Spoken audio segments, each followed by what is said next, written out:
Hello, Houston. We have a visitor with us today who's not going to stay very long. See, now you've been on television. Yeah. The one thing about tests that is interesting, some of them are less direct, some of them are more direct. If you want to know whether somebody's ticklish, that's all you have to do. Bye. So, we were partway through our discussion of features of tests, ways in which tests differ, and I kind of interrupted for some number of hours so that you could go away and have a beer or whatever. And so I want to pick up on that list. Just as a reminder as to where we were last time, we were talking about analyzing the situation as the first thing that you need to do. Was that the list, or had we gone on further? Weren't we actually talking about individual versus group tests?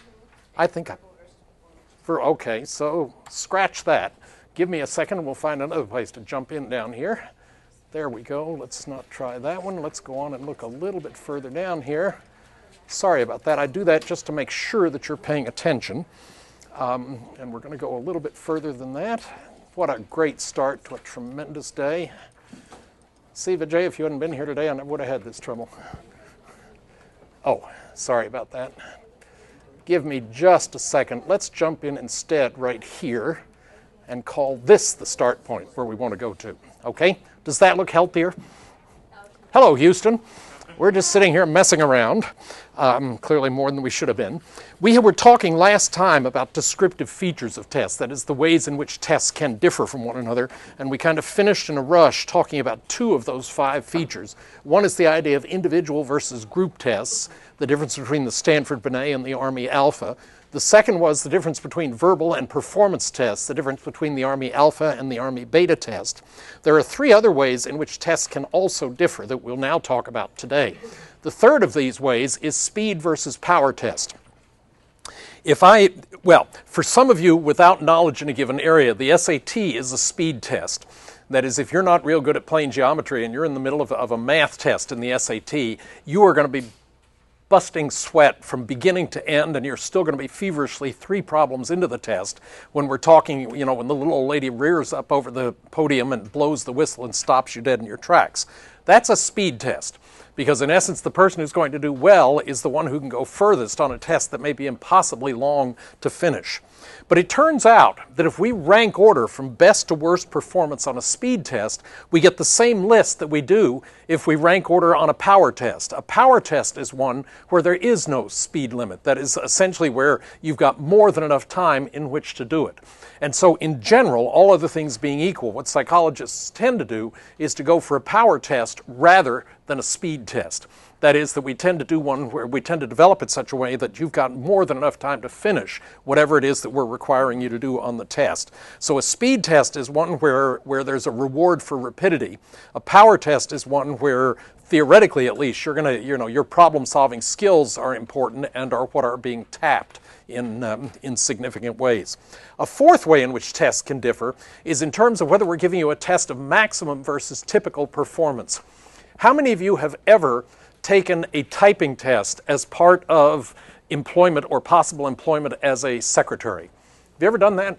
Where you have to sit down at a typewriter, they put you in front of a machine you've never typed on before, they ask you to go as fast as you can, and they put a premium on accurate typing. That is, they want minimum number of errors.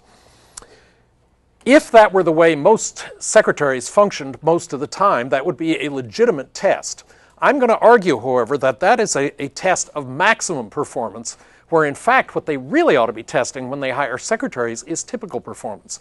Because most secretaries also have to sort mail, greet visitors and direct them correctly, maintain a workflow including filing and office appointments and making coffee and finding coffee and, you name it, a very complex list. And yet one of the major things we always seem to test is simply speed and accuracy on a keyboard. That's a test of maximum performance in typing.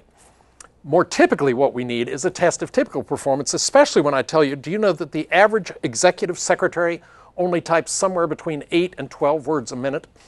If you look at actual output at the typewriter or the word processor, that person is only outputting about 8 to 12 words a minute through the 8-hour workday because of all the other things that interrupt him or her. So in essence, what we really need is a test of typical performance. An insurance company who's about to insure your life wants a test of maximum performance. They want to know that if you ever have to run up 3 flights in the building you work in, you're going to have a heart attack. So they want to know what your maximum performance is, and that's legitimate when they're giving you a life insurance policy. But to assess somebody for typing speed, when in fact the main things they're going to be doing are executive functions, it really is a little irrational to put such a premium on accuracy and, more importantly, time. So that's the difference between maximum as opposed to typical performance, where typical performance is really what you usually do. And that's what we really ought to be assessing for a position like a secretary. And finally then, there is normed versus criterion reference testing. The person that I described last time who owned the ceramic insulator company had a test where they had done the work to generate or to demonstrate that in fact what they needed was somebody with an IQ between 107 and 109. That was a normed test. That was a criterion-oriented test. That is, they had a specific criterion. If you went in and took that test and scored 112 on the IQ, they would thank you, but they would not hire you as the oven runner in that particular company. There might be many other things you would do, but you would not be within the acceptable range. And if you sued them, they'd win, because they've got the data to back up that those that have an IQ within that range are exactly appropriate for the job. Normally, you and I take a test which is normed. The tests in this class are normed. That is, your grade of an A, a B, a C, a D, or an F is anchored on how everybody else does in the class. I wouldn't be able to do that if everybody scored 45 out of 45 on a given test. Then we'd have to change the criterion in some way. But the norm is based on the fact that some people are going to have mastered all the information that I happen to ask, some are not. And we can argue long and hard about whether that's a rational testing procedure, but it is certainly defended by the width and frequency with which it's used, if not its accuracy. So those are at least 5 different ways in which tests can actually differ. Now let's jump in and look at the different types of tests that we can actually develop. And the first type of test is actually not usually a test. We often talk about an interest test, but in fact, probably a more accurate label to use here would be interest inventory. And there are several different examples of such tests that we could show you.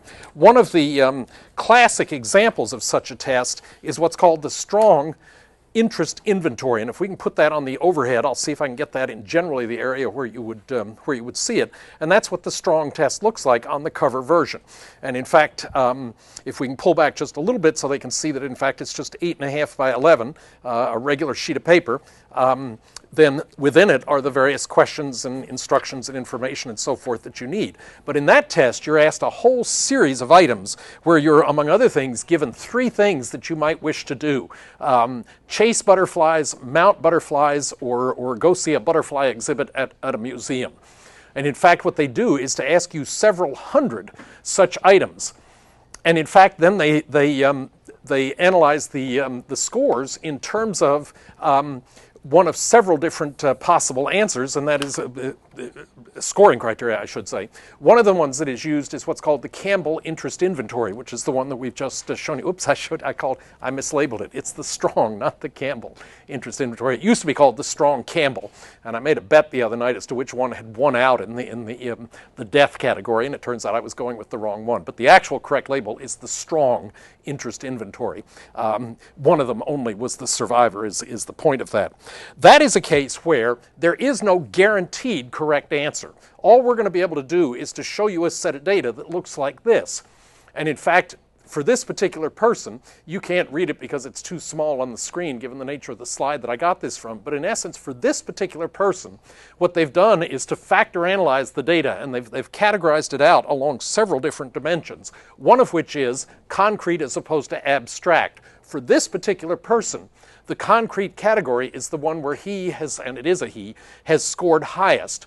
He is very tightly identified with things like carpentry, police officer, and things like that, where the problem is immediate and the thing you're dealing with is a physical entity or something very easily specifiable. It is essentially concrete, as we normally say.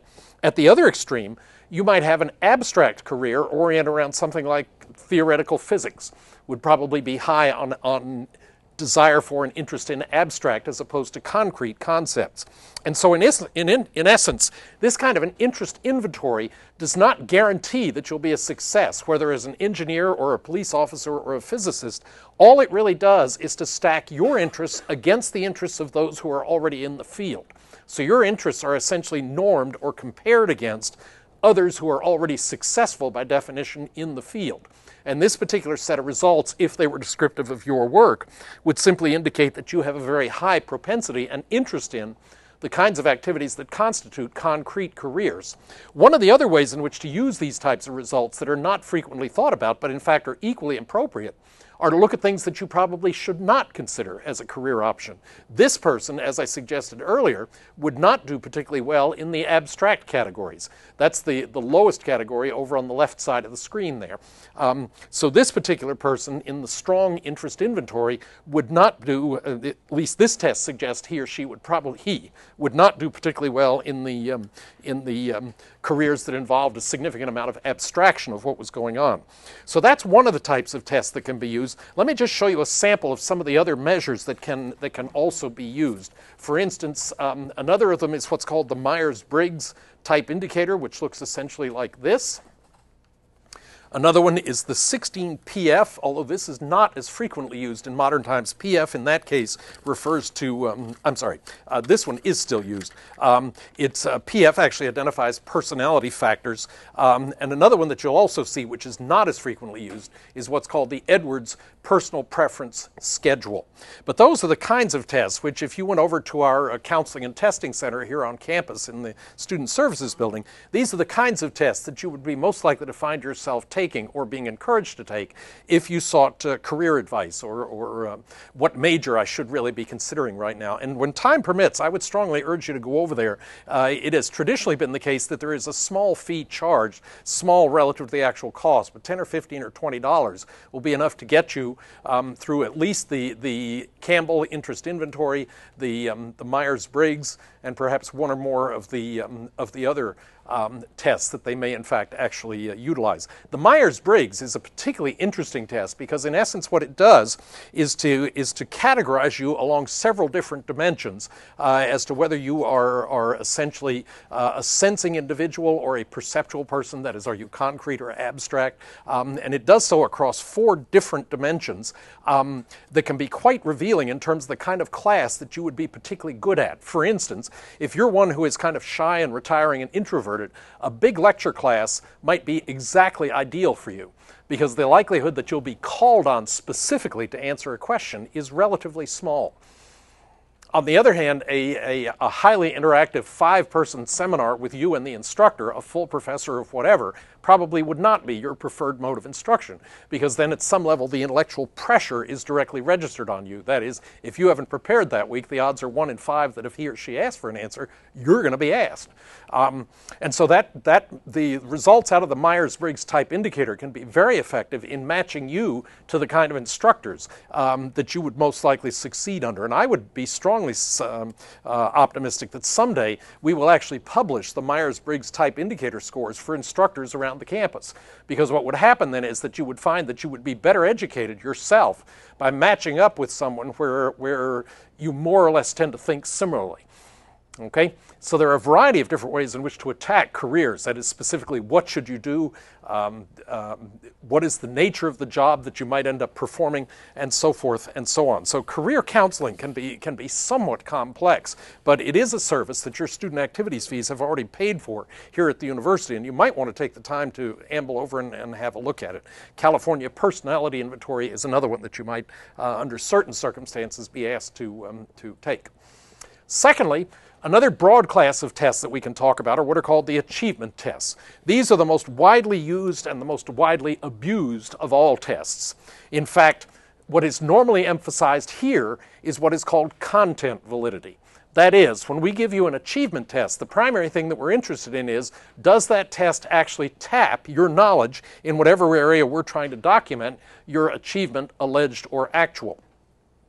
This is also the kind of test that you take in here when we give you a test on the evenings when such tests are announced and held. It's basically an achievement test, as it is in most college courses. They're primarily achievement tests.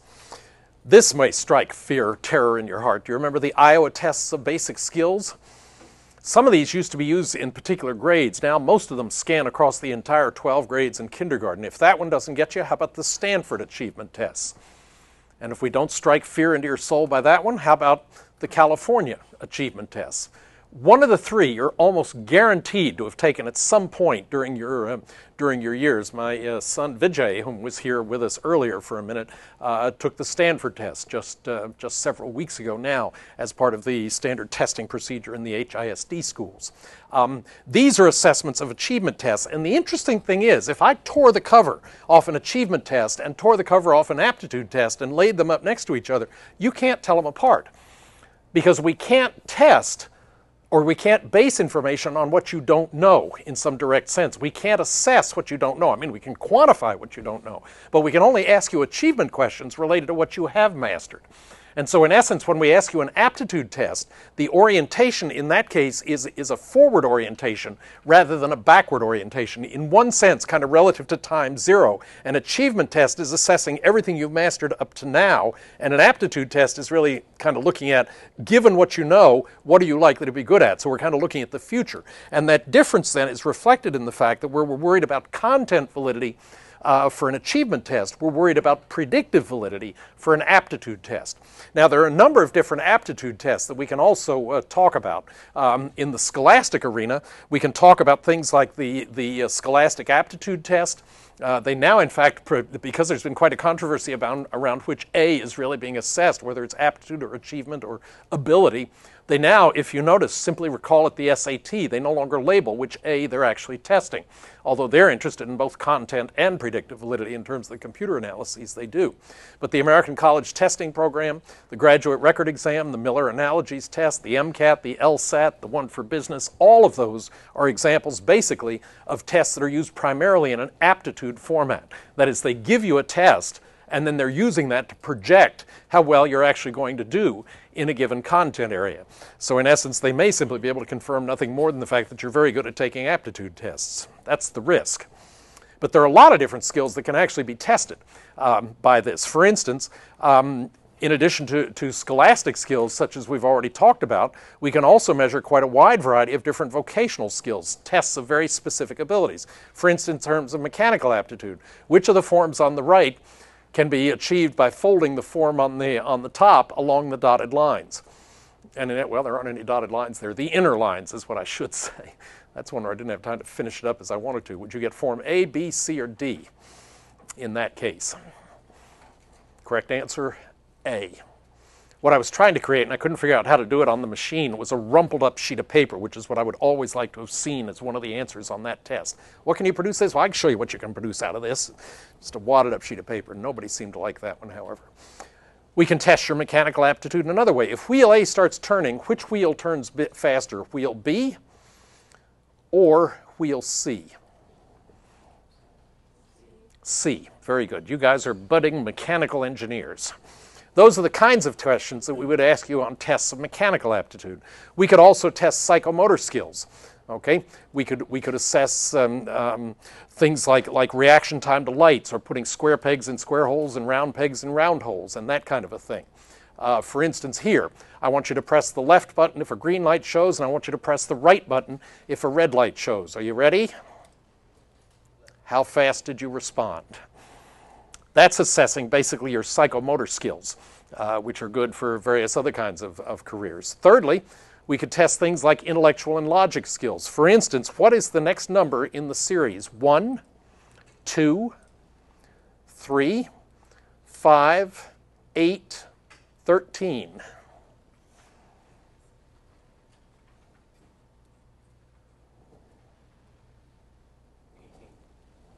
Nope. Nope. How did you get it? On the mic. You had the number before to the last Yeah. number? Add the last two to get the next one. So the next one is 21. That is a test of intellectual, interestingly enough, of intellectual/logic skills. That's the kind of thing a computer programmer would probably need to be pretty good at. How do you get from where you are to where you want to be relative to getting a computer to do what you'd like to have it do for you? We can even test things like creative talents. Now, I'm not advocating in favor of the Sunday supplement test of art excellence. Okay, there are some societies or groups, corporations in New York that will publish things in the Sunday supplements that are talking like, you know, send us your most recent drawing and we'll send you an analysis of your skills as an artist. And in fact, it turns out anybody that sends anything in gets a, you're an artist, we've got the tremendous training program for you. So in fact, that is basically just an advertising campaign to get people to write in. But on the other hand, interestingly enough, one of the oldest of all tests of vocational skills was called the Seashore Measures of Musical Talents, which was actually published way back in 1938 originally. And that's a test that measures things like your ability to predict in a musical sequence, when is the next note going to come rhythm-wise or chord-wise, what is the next note in a progression that you might be shown, and so forth and so on. So given these kinds of tests, there's actually a wide range of different types of tests of creative talents or creative aptitudes that we can actually test. So those are the aptitude tests.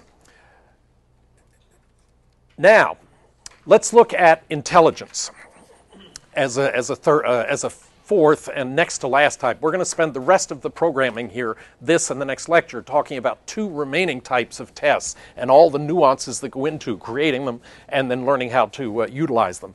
One of them is intelligence tests, and the last one we'll get to in the next lecture is personality tests. But essentially, intelligence tests starts out with a fairly basic question, and that is, what is intelligence? Now, if I were to respond to you, what is an intelligence test, or what is intelligence? If I say to you, intelligence is what an intelligence test measures, what kind of a definition is that on mic? Roundabout. Or circular? No, actually it isn't. It sounds like it, but it's not.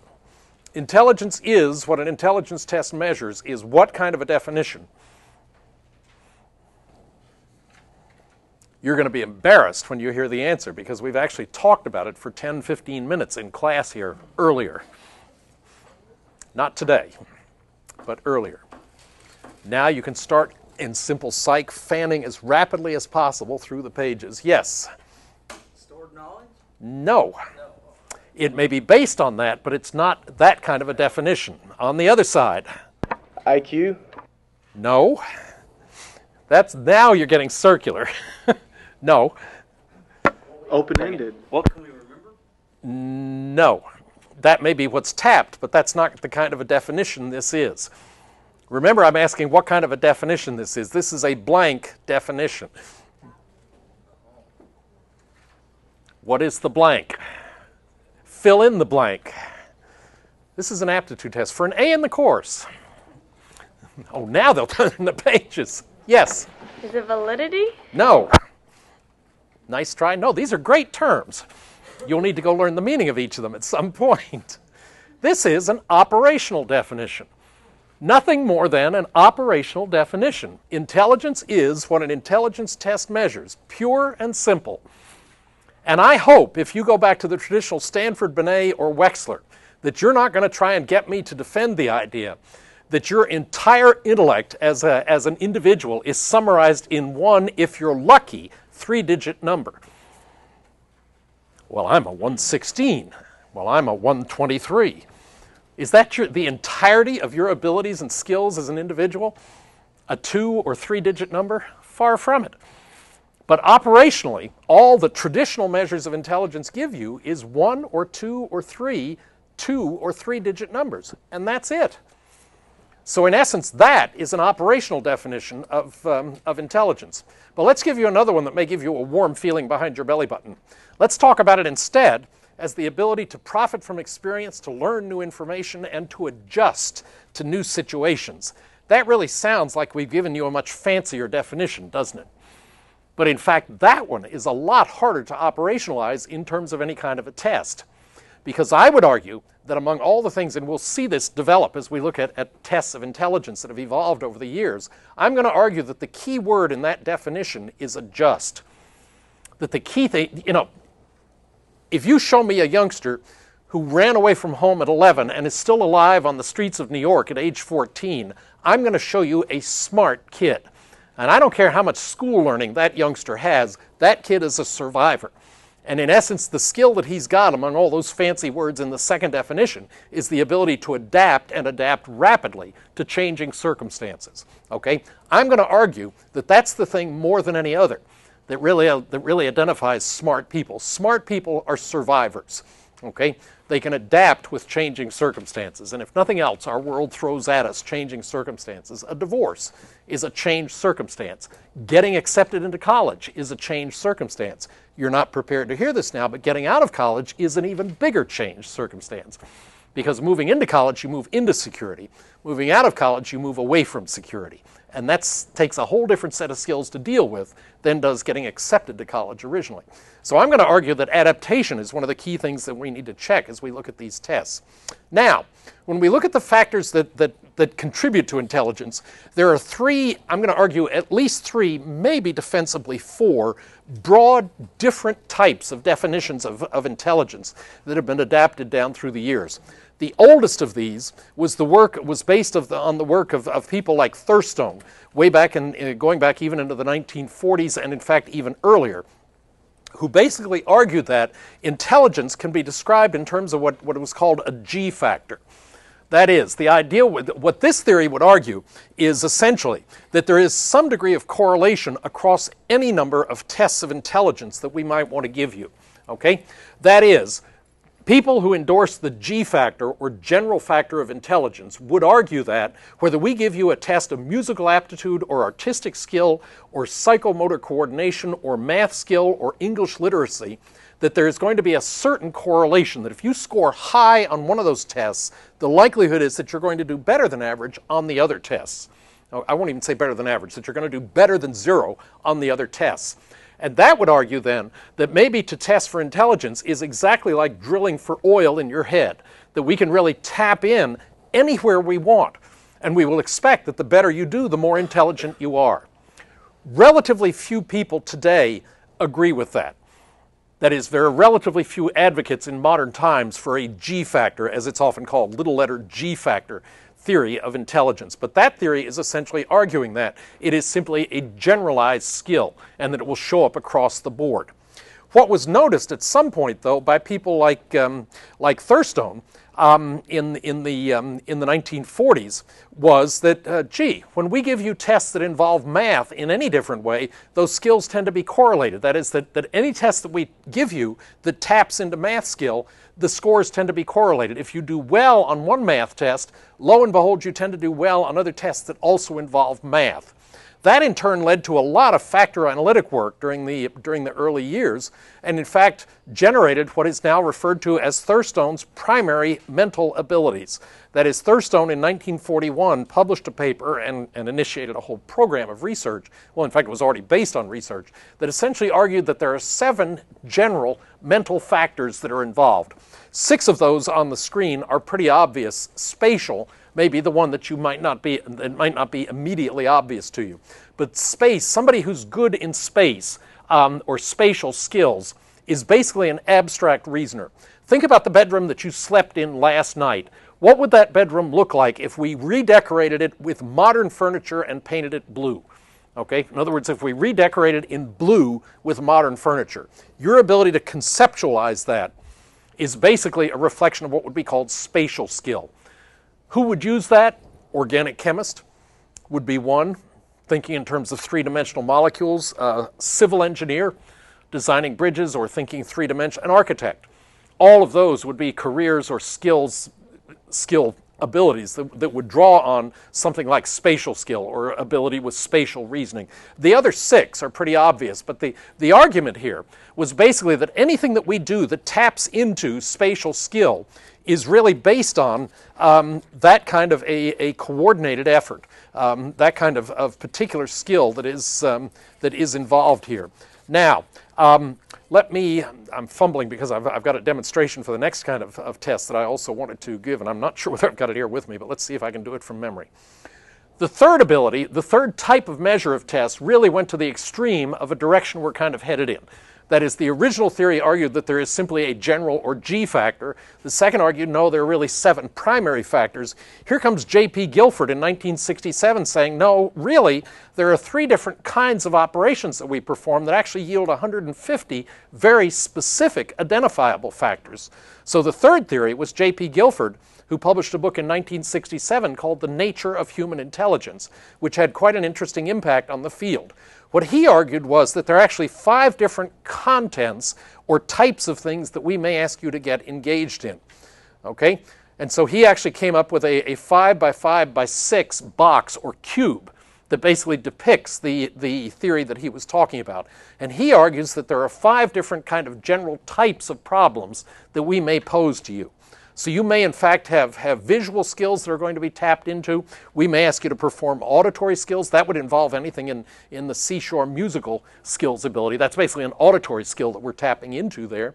You may involve symbolic skills or semantic skills involving words, or perhaps even behavioral skills, where we're going to put you in a given situation and watch you behave. Those are basically the contents that he suggests that we have you work with. In turn, there are 5 different operations that we may ask you to perform. That is, given that we can give you any of 5 different types of challenges, what we may do then is to ask you to perform any of 5 different types of operations. And here, the operations are quite different. In this case, we may ask you to engage in a cognitive operation of one sort, where you're using knowledge that has previously been stored, recognizing similarities to what you already know. We might ask you to engage in memory, that is storing or retrieving information, storing, retrieving, and utilizing information. We might ask you to engage in divergent thinking, that is, we may give you a concept and ask you to hypothesize about it. Or we may ask you to engage in convergent thinking. We may give you an array of skills and ask you to focus in on a particular use for, or a particular integrator for a variety of different concepts. Finally, we may ask you to evaluate. We may give you a series of conditions or sets of information and ask you to reach a conclusion. What would you do in the following situation?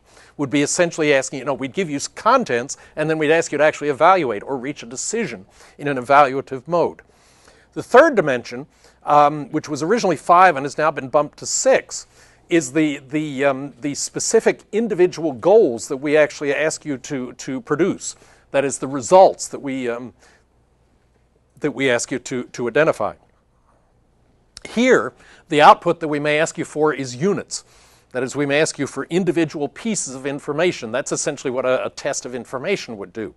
We might ask you for classes of different types of reactions. We may be asking you to group related objects. I'm sure you've seen abstract tests where they give you 4 forms and then they ask you which of the following forms agrees with or belongs with the set that we've already given you.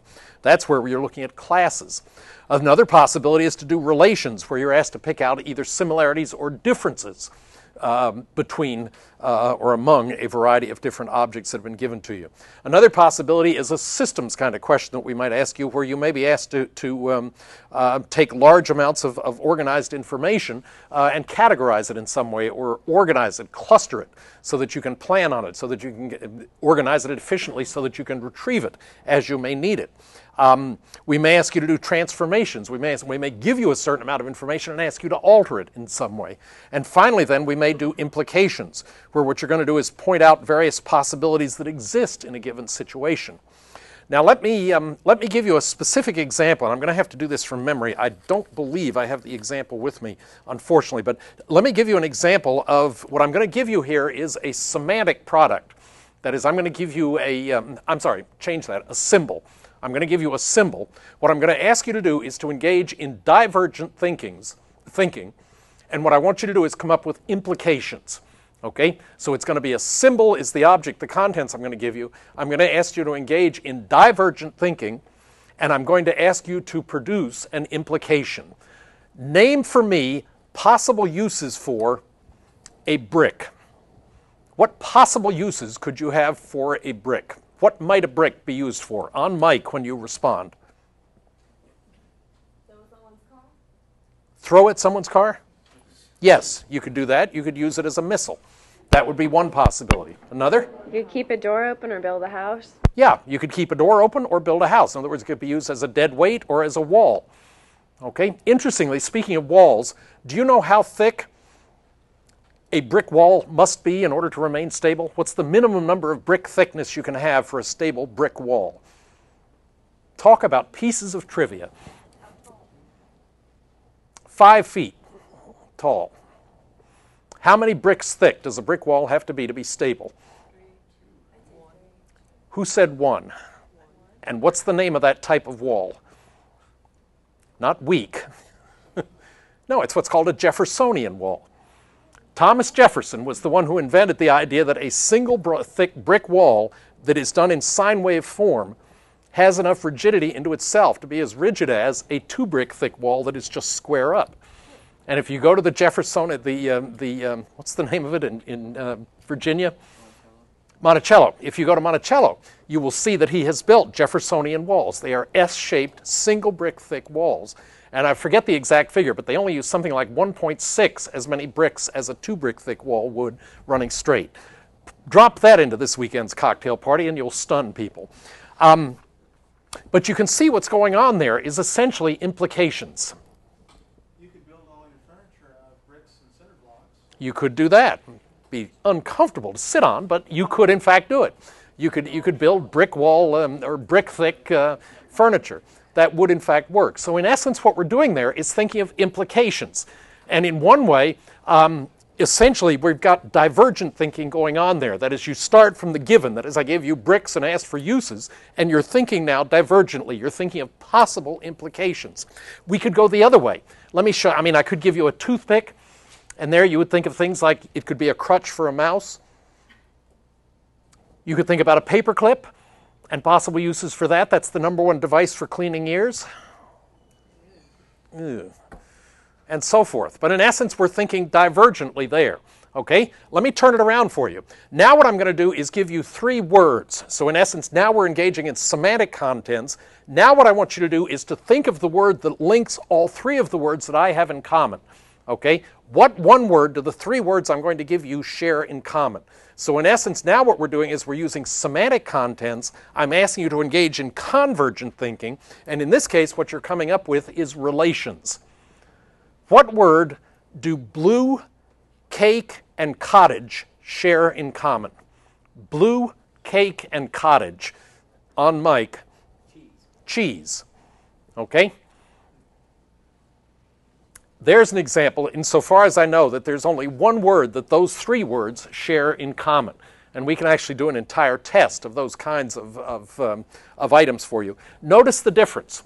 And what Guilford is essentially arguing there is that each of those different tests taps a different element of what constitutes intelligence as it was originally envisioned.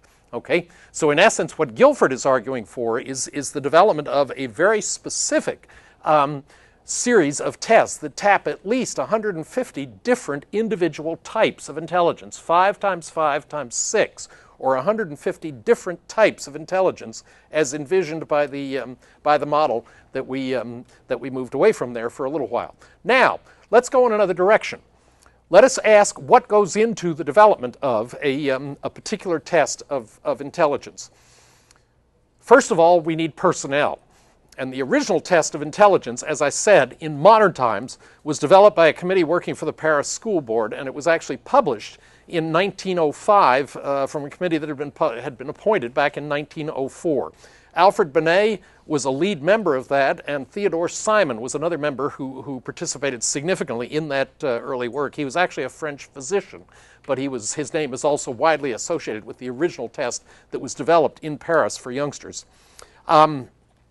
And now I'm blocking on the man's name. A psychologist, Louis Terman, brought the test to this country at Stanford. Terman was employed and worked through his life at Stanford, and the test that he ultimately normed on U.S. citizens in the 19-teens ended up being published as the Stanford-Binet intelligence scale, which we'll get to here a little bit later. Specifically. And that test, up until about 5 years ago, was always among the top 5 most frequently utilized tests ever developed. In essence, what Binet did was to make two assumptions in developing the test. After he toured the classroom, one of his observations was that intelligence is basically multifaceted. Okay? That is, that there are a lot of different things that go into the constitution of the development of intelligence. Quoting him directly, he said that it should be considered to be the faculty of judgment, otherwise called good sense, practical sense, initiative, the faculty of adapting oneself to circumstances, to judge well, to accomplish well, to reason well. These are the essential activities of intelligence. So that's what he's going after as kind of the general construct, all right? One of the things he thought was involved is that intelligence is multifaceted or complex. And we're going to find that the first tests that he developed, actually at different ages, tests very different things, as we will see. And the other thing that he argued was that intelligence, the development of intelligence, is age-related. That is, that it changes with age, and it develops, it matures, it is altered as it is achieved. And this in turn led to a series of different beliefs that were kind of underlying assumptions in terms of how the test itself was actually operated. One of those was the idea that to test intelligence, what we need to do is to pose problems that will allow the subject, the person taking the test, to perform normally. That is, we're not trying to put them into a stressed or an unusual circumstance. All we're trying to do is ask them a programmed or regularized series of challenges or pose to them challenges that are like what they're normally going to deal with. And remember, we're dealing with a school environment here. And the general idea was going to be then that an answer correct indicates a brighter student, a failure to answer indicates a duller student or a less intellectually developed child. Secondly, we're going to expect increasing ability as a function of age. That is, that as the children ages, he or she should become, in quotes, more intelligent. They should be better able to handle whatever questions we happen to throw at them. And finally then, that there should be an age and percent passing correlation, that as age goes up, the number of people passing any given item should tend to increase. Okay? So those are the three kind of operating beliefs that undergird the development of the original test that was put forward by Binet and Simon and associated others, brought then to this country as the Stanford-Binet Intelligence Scale. The first thing that they did was to essentially create a scale of intelligence, and the entire scale is based on this curve that we looked at the other day. Let me just remind you about this curve, that it really, for any given item, taps two different things. First of all, it's tapping the discriminability of the item. A better discriminating item, as you will remember, has a steeper curve, a steeper slope in the area that's indicated by the arrow. That is, we want items that snap very abruptly from very few people getting them right to very many people getting them right over a narrow age range. The steeper that curve, the more discriminating an item is, the better it is for test purposes. And secondly, it's also judging item difficulty in terms of what constitutes 60% of the people passing. Okay? That's the basis on which we're going to select items for the IQ test there in terms of the Stanford-Binet. Now, the other thing that is widely associated with the Stanford-Binet, although interestingly enough, it was not Binet who developed this concept, is the idea of what's now referred to as the IQ, or intelligence quotient. Okay?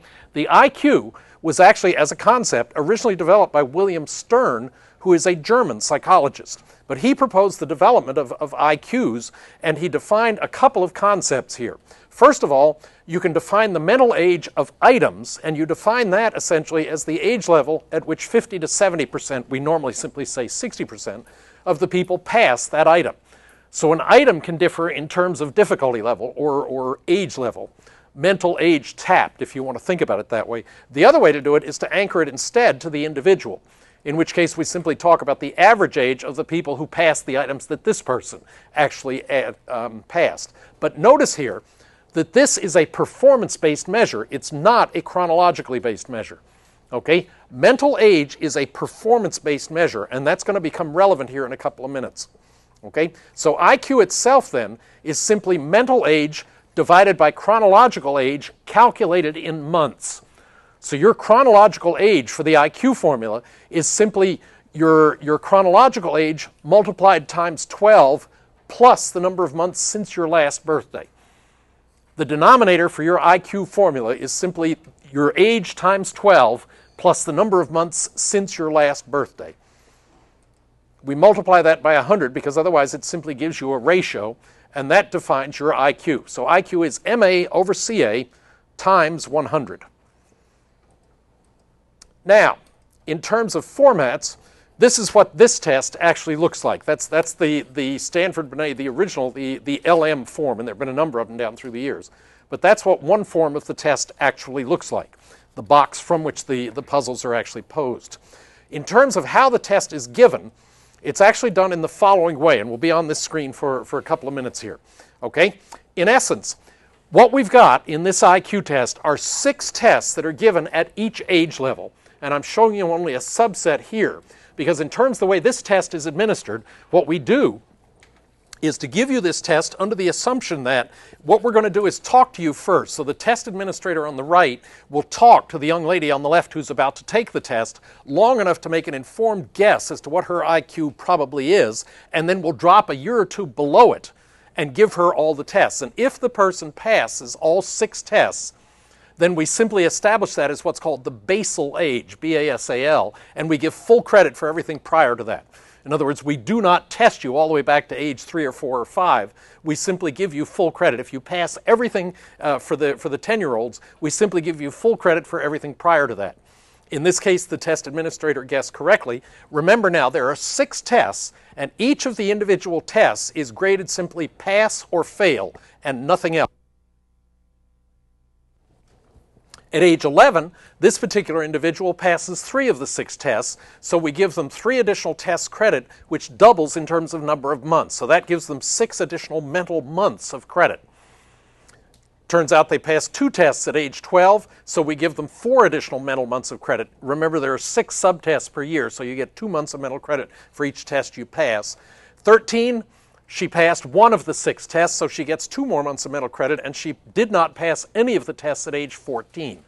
Because that's a kind of a damaging situation, I mean, you end up with 6 flunks in a row. Normally what the manual recommends for this test is that you drop back to an earlier test where the test taker did well, and give them a couple of more sample tests from that, so they end with a positive experience. But in fact, we are testing to exhaustion, that is to end of ability in this test. And then to calculate the test is actually very simple. To calculate the IQ is very simple. All we do now is to add up the right-hand column, which for this particular individual gives us a total of 132 months of mental age. And you'll notice, as I said before, this is a performance-based measure. So given people of each different age level, this is the number of tests that this person passed at each age level. And so what we're accumulating here is mental months of credit, if you want to think about it that way. That is the numerator in the equation. The denominator is simply this 10-year-old who's 4 months past her birthday, giving her a total of 124 months of chronological age. That's the denominator. We divide it out, and this youngster with that kind of test result would test out with an IQ of 106. That is actually my PhD holding daughter, who's annoyed that I still use this picture from when she was 11 years old, modeling for the purposes of the test here. But in essence, in this case, that's the very straightforward way in which we test for IQ, given the Stanford-Binet as the test. 6 different tests at each age level, calculated in the following way. There is another very different strategy that can also be used, and this was developed because there are several different problems associated with the Stanford-Binet. One is the fact that every single one of the tests in the Stanford-Binet is a verbal skill. There are no performance scales in this test at all. It's entirely a verbally based assessment of intelligence. Secondly, it was designed originally only for the Paris school system, and thus only ultimately for skills up through about age 16 or 17. And it now tops out at about age 19. So it's no good for you and I as a second problem. And those are the 2 major reasons that led to the development instead, or in addition, I should say, of what are called the Wechsler tests, of which there are several that we'll get to probably more so in tomorrow's lecture, or the next lecture, I should say. One is the fact that different abilities and a different order of test difficulty are involved when you compare the Stanford-Binet with the first test among the Wechsler scale that we're going to look at, which is the Wechsler Adult Intelligence Scale. Secondly, that the Wechsler scales test both verbal skills and performance skills. And in fact, they're going to give us several different forms of IQ rather than just the verbal IQ. The third is, interestingly enough, the Wechslers can be used for psychiatric diagnoses under certain conditions. And finally, the fact that the original Wechsler scale, the Wechsler Adult Intelligence Scale, usually called simply the WAIS, was originally developed for adults. Now, in fact, if we look at the WAIS itself, it has actually gone through 3 revisions. We're now using what's called the WAIS 3, published, I believe, in 1999, if I remember correctly. And that test actually, that exam, that test, actually involves a number of different verbal skills and also a number of different performance skills. And we'll pick up our discussion at the beginning of the next lecture.